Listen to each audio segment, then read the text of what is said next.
오늘은 요한복음 9장 4절에서부터 23절까지 하겠습니다. 요한복음에 7가지의 표징이 있는데 바로 창조주 하나님을 드러내고 하나님이 아들 되시고 메시아가 되시며 그리스도가 되심을 분명하게 보여주는 사건이다. 7가지의 사건을 통해서 표징을 통해서 보여주시는데 빨간색으로 되어 있는 것은 요한복음에만 나와 있다라고 말씀을 드렸습니다. 나머지는 공관복음에 복음서에 들어있는 것들인데 빨간들에만 요한복음에 나와 있다라고 계속 말씀을 드렸습니다. 그래서 6번째 요한복음 9장 6번째 날 때부터 소경되고 맹인된 보이지 않는 사람을 예수님께서 고치셨다. 예수님 고치시는 것은 누구의 일이라고 그랬어요? 아버지의. 그래서 아버지가 하고자 하는 일을 보고 그때부터 소경된 뜨지 못한 맹인된 그 사람에게 예수님 혼자 스스로 하는 것이 아니라 예수님이 아버지의 일을 보고 아버지가 하고자 하는 뜻을 보고 아버지가 지시하는 그대로 행하고 계심을 봅니다. 9장을 같이 읽어보겠습니다. 시작. 예수께서 가시다가 날 때부터 눈먼 사람을 보셨다. 제 아들이 예수께 물었다. 선생님, 이 사람이 눈먼 사람으로 태어난 것이 누구의 죄 때문입니까? 이 사람의 죄입니까? 부모의 죄입니까? 예수께서 대답하셨다. 이 사람의 죄를 지은 것도 아니요 그의 부모가 죄를 지은 것도 아니다. 하나님께서 하시는 일들을 그에게서 드러내시는 것이다. 우리는 나를 보내신 분의 일을 낮 동안 해야 한다. 아무도 일할 수 없는 밤이 곧 온다. 내가 세상에 있는 동안 나는 세상의 빛이다. 예수께서 이 말씀을 하신 뒤에 땅에 침을 뱉어서 그것으로 진흙을 개어 그의 눈에 바르시고 그에게 실로암 못으로 가서 씻으라고 말씀하셨다. 실로암은 번역하면 보냄을 받았다는 뜻이다. 그 눈먼 사람이 가서 씻고 눈이 밝아져서 돌아갔다. 이웃 사람들과 그가 전에 거지인 것을 보아온 사람들이 말하기를 이 사람은 앉아서 구걸하던 사람이 아니냐 말하였다. 다른 사람들 가운데는 이 사람이 그 사람이다 하고 말하는 사람도 더러 있었고 또 더러는 그가 아니라 그와 비슷한 사람이다 하고 말하기도 하였다. 그런데 눈을 뜨게 된 그 사람은 내가 바로 그 사람이요 하고 말하였다. 그 사람들이 그에게 물었다. 그러면 어떻게 눈을 뜨게 되었소? 그가 대답하였다. 예수라는 사람이 진흙을 개어 내 눈에 바르고 나더러 실로암에 가 씻으라고 하였소. 그래서 내가 가서 씻었더니 보게 되었소. 사람들이 눈을 뜨게 된 사람에게 묻기를 그 사람이 어디에 있소 하니 그는 모르겠소 하고 대답하였다. 그들은 전에 눈먼 사람이던 그를 바리새파 사람들이 데리고 갔다. 그런데 예수께서 진흙을 개어 그의 눈을 뜨게 하신 날이 안식날이었다. 바리새파 사람들은 또다시 그에게 어떻게 보게 되었는지 물었다. 그는 그분이 내 눈에 진흙을 바르신 다음에 내가 눈을 씻었더니 이렇게 보게 되었습니다 하고 대답하였다. 바리새파 사람들 가운데 더러는 말하기를 안식일을 지키지 않는 것으로 보아서 그는 하나님에서 온 사람이 아니요 하였고 더러는 죄가 있는 사람이 어떻게 그러한 표징을 할 수 있겠소 하고 말하였다. 그래서 그들 사이에 의견이 갈라졌다. 그들은 눈멀었던 사람에게 다시 물었다. 그가 당신의 눈을 뜨게 하였는데 당신은 그를 어떻게 생각하요? 그가 대답하였다. 그분은 예언자입니다. 유대 사람들은 그가 전에 눈먼 사람이었다가 보게 되었다는 사실을 믿지 않고 마침내 그 부모를 불러다가 물었다. 이 사람이 달 때부터 눈먼 사람이었다는 당신의 아들이요? 그런데 지금은 어떻게 보게 되었소? 부모가 대답하였다. 이 아이가 우리 아들이라는 것과 날 때부터 눈먼 사람이었다는 것은 우리가 압니다. 그런데 우리는 그가 지금 어떻게 보게 되었는지도 모르고 또 누가 그 눈을 뜨게 하였는지도 모릅니다. 다 큰 사람이니 그에게 물어보십시오. 그가 자기 일을 이야기할 것입니다. 그 부모는 유대 사람들이 무서워서 이렇게 말한 것이다. 예수를 그리스도라고 고백하는 사람은 누구든지 회당에서 내쫓기로 유대 사람들이 이미 결의해 놓았기 때문이다. 그래서 그의 부모가 그 아이가 다 컸으니 그에게 물어보라고 말한 것이다. 실로암이라는 단어가 나옵니다. 이거는 히브리어 살라흐라는 이 단어에서 유래됐다고, 음역을 했다고, 헬라어로 음역된 것입니다. 우리도 토마토를 음역을 합니다. 그런 거 마찬가지로 히브리어를 헬라어로 이렇게 음역을 했답니다. 이 뜻은 밖으로 내보다 보내다. 그래서 실로암 뜻은 보냄을 받았다라는 괄호를 알고 번역을 해놨습니다. 실로암 못이라는 이 단어가 나오는데 이사야 8장 6절에 이렇게 쓰여 있습니다. 같이 읽어볼까요? 이 백성이 고요히 흐르는 실로암 물은 싫어하고 르신과 르말리아의 아들을 좋아하네. 실로암 물을 싫어합니다. 라고 이제 표현하는데 실로암이 무엇인지 다음에 보겠습니다. 느헤미야 3장 15절도 참조해 주시기 바랍니다. 그래서 실로암에 흐르는 물, 고요하게 조용하게 쭉 서서히 천천히 흐르는 그 물. 그래서 현재 이사야 때 이사야가 본 그 사실을 지금 기록해 놓았습니다.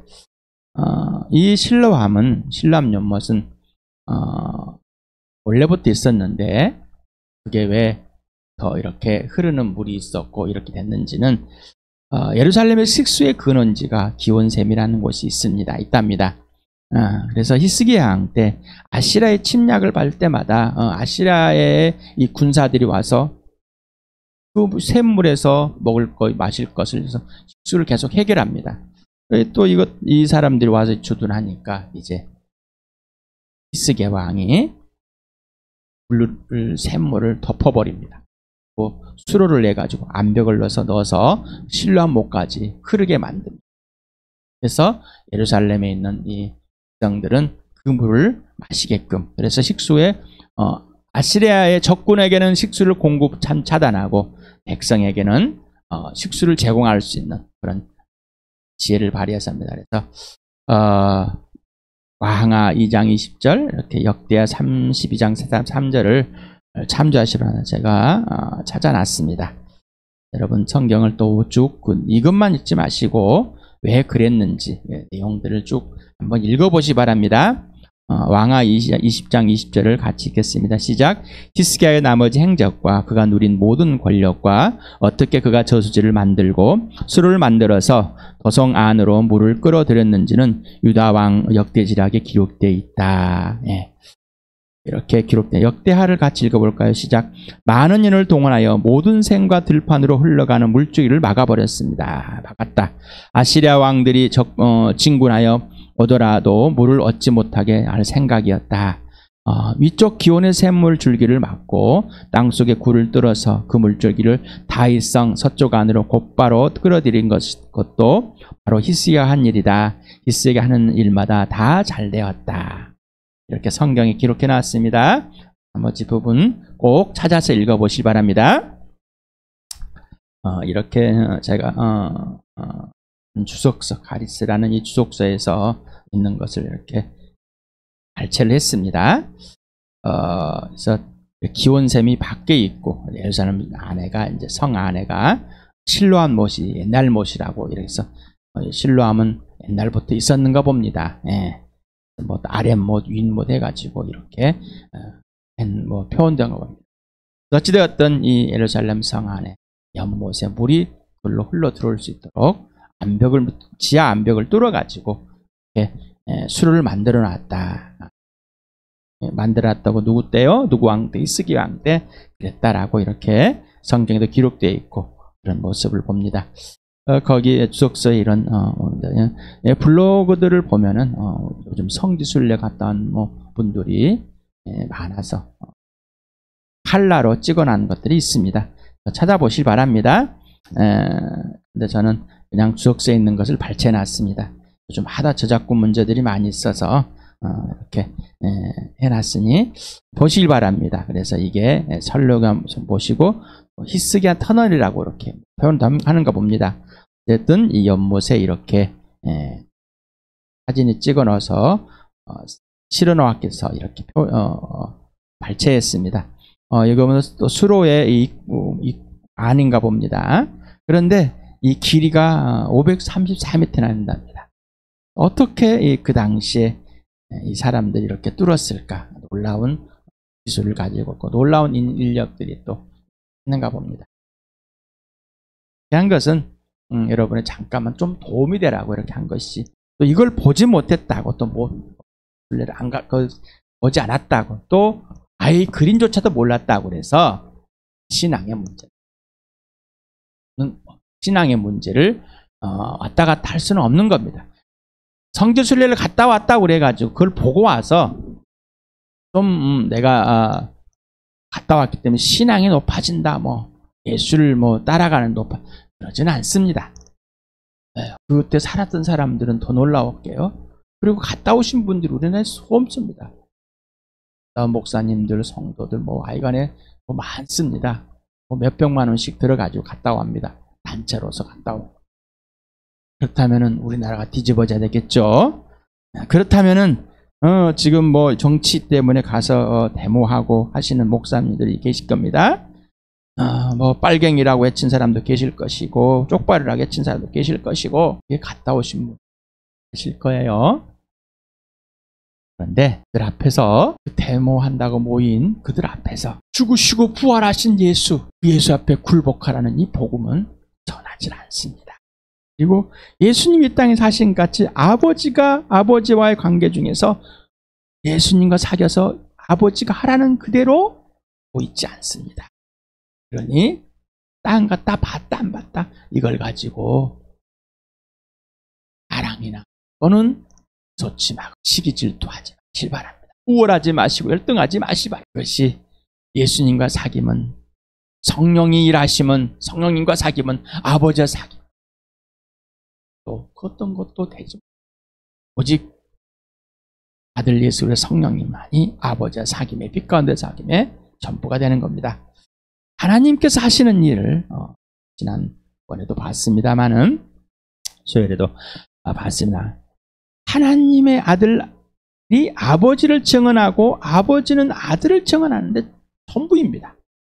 그래서 지금 눈앞에 있는 이 아들이 메시아임을 보여주는 겁니다. 그리스도, 하나님이 보내셨다라는 이 메시아를, 그리스도라는 것을 꼭 증언하고 싶고, 또 이 땅에 오신 예수 그리스도 하나님의 아들 메시아는 하나님 아버지를 꼭 보여주고 싶은 것뿐입니다. 그래서 낮이라는 것, 밤과 비교한 노동에 대해서 낮에는 일한다, 쉰다, 어떻게 할 수 없다. 자, 그 비유를 하면서, 그러면 또 따지는 분이 계십니다. 지금 밤에도 일하잖아. 그때는 그냥 해가 넘어가면 캄캄합니다. 일할 수가 없겠죠. 거의 비유한 거니까 그 당시에 있던 문화로서 생각을 해야지, 지금에 있는 문화로 생각한다면은 따지지 마시 바랍니다. 그러면서 낮은 세상의 빛이다. 내가 세상에 살아있는 동안 세상의 빛이다. 그러면 죽은 빛이 아닐까, 이런 의미로 사용한 것이 아니라 곧 지금 예수님이 이 땅에서 사람의 아들로 육체로서 지금 보여지는 이 사람으로서의 기간이 끝나간다. 곧 아버지의 뜻이 진짜 이루어지는, 내죄 때문에 십자가에 죽어주시고 무덤에서 부활할 이 사건이 곧 다가온다. 바로 그러면은 일할 수가 없다라는 것이죠. 이렇게 직접 사람으로서 메시아를 보여줄 수 있는 일이 끝나버린다라는 것. 끝나버린다. 그래서 십자가의 속죄제물과 화목제로 죽으심을 긴급되어 있는, 곧 임박해 한 것을 표현한 것 같습니다. 우리는 병의 고침이 중점에 가 있습니다. 어떤 것을 얻고 어떤 일을 하고 하는 것에 중점에 가 있습니다. 그러나 병고침의 중점이 아니라 존재하고 살아계신 하나님을 드러내는 것이 모든 것이고 전부인 겁니다. 근데 우리는 관심이 거기 가 있어요. 그리고 사람들이 거기에 가라고 또 합니다. 그래서 하나님이 아들됨을 보여주고 싶고, 하나님의 존재하시고 살아계신을 보여주고, 하나님의 지금 아들이 사람으로 성경의 약속대로 오셨다는 사실, 하나님의 살아계심을 보여주고 싶은 것.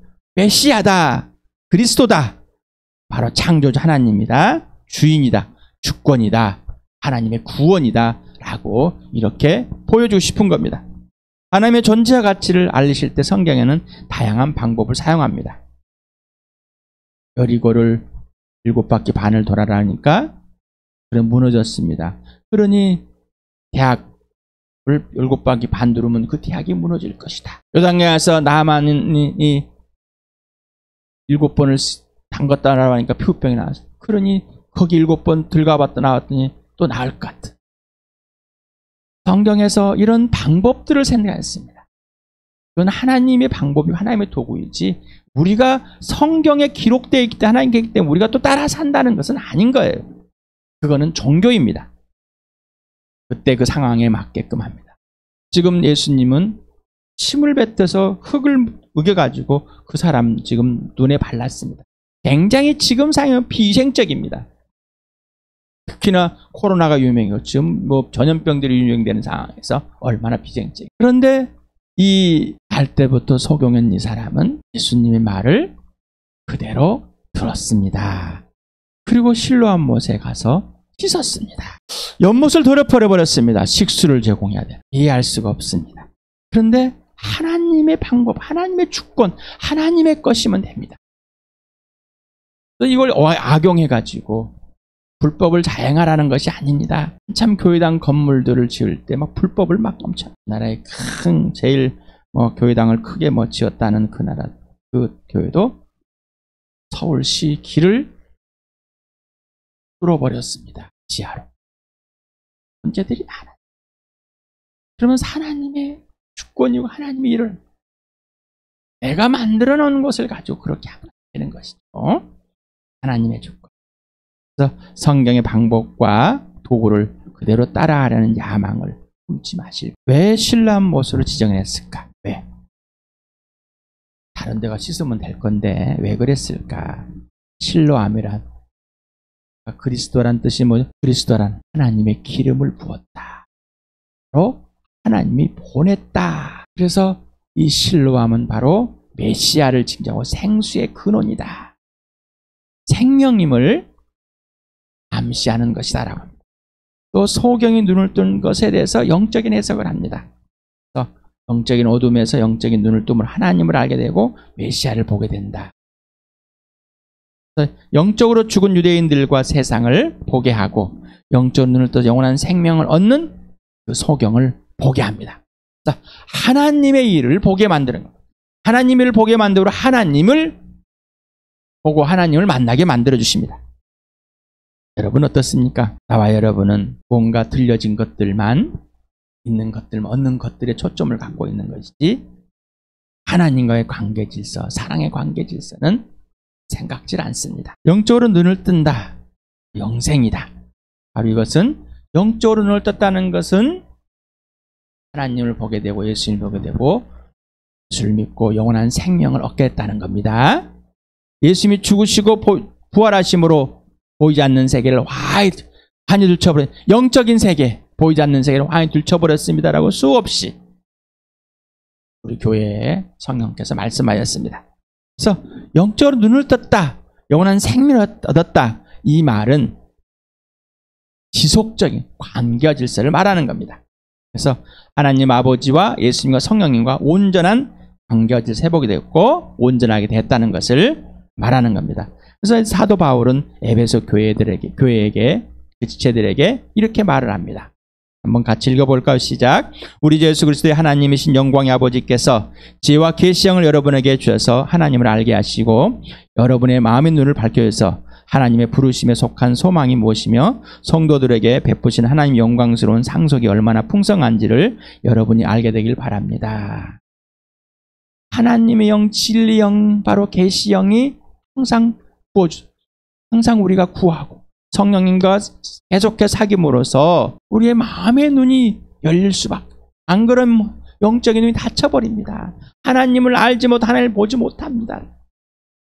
지속적으로 하나님을 보지 못하고 알지 못하니 지금 내 존재와 같이 하나님 아버지와 사귐이 어떤 사귐인지 그리고 너가 누구인지 너와 관계의 질서가 어떤 관계의 질서인지 교회가 무엇인지 알지 못. 그러니 범죄도 모르고 하나님 주소도 모르고 하나님 일도 모르고 계획도 모르고 나의 편함이냐 불편함이냐 따지고 내가 무엇을 할 것인가 알 것인가 내 감정과 내 불안에, 내 초조에, 내 이익에 앞서 있는 것이지 내 원함이 앞서 있는 것이지. 그래서 지금 바리새인들은 이렇게 예수 그리스도를 알지 못하고, 왜 하나님을 모르니?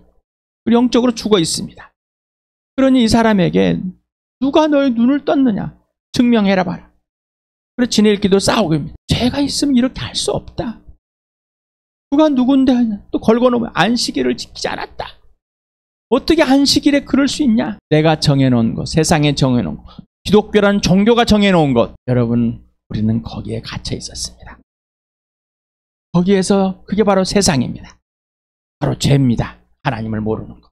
거기에서 우리를 끄집어내셔서 하나님의 나라에, 하나님 자녀로, 거듭남으로 하나님 나라를 보게 되고 들어가게 됐습니다.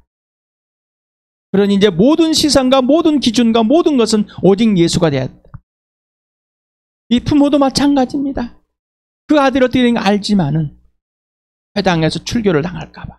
그 당시에 유대인들은 회당입니다. 모임입니다. 나가면은 사회적 지위와 모든 것이 박탈되는 것. 아무도 안 해주면 이방인 취급해버립니다. 그러니 이 부모도 두렵습니다. 분명히 눈이 떠 있는 것을 보고 그 아들이 하는 말을 듣고 다 했는데 그리스도라고 이름을 주고 그를 예수를 메시아라고 해버리면은 안 된다. 이미 정해놨어. 바로 출교시켜버릴 것이다. 엄포를 놔버렸습니다. 펄펄 떨 수밖에. 바리새인들도 펄펄 떨 수밖에 없습니다.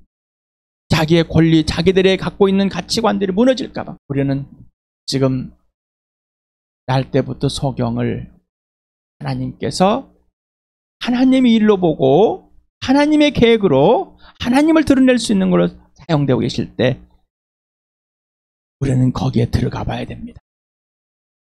지금 나를, 영적으로 죽었던 나를 살려내서 하나님을 보게 하고 하나님의 아들을 믿게 하고 이 땅에 심어넣어서 세상에 빛으로 소금으로 증인으로 남겨놓으시고 교회를 이루시며 이 주암교회를 통해서 하나님의 역사가 일어나는, 하나님의 일이 행해지는, 모든 교회를 통해서 다 그렇게 하나님의 일이 행해지는, 하나님의 뜻이 이루어지는, 살아계신 하나님, 존재하신 하나님, 영원하신 하나님을 보여주고 싶은, 오늘도 예수 그리스도의 죽으심과 부활이 전부가 되어서 세상에서 빠져나온, 완전히 건져내 주신 그 부활의 능력을, 예수가 주인 되심을 함께 누리는 나와 여러분 되길 축복합니다.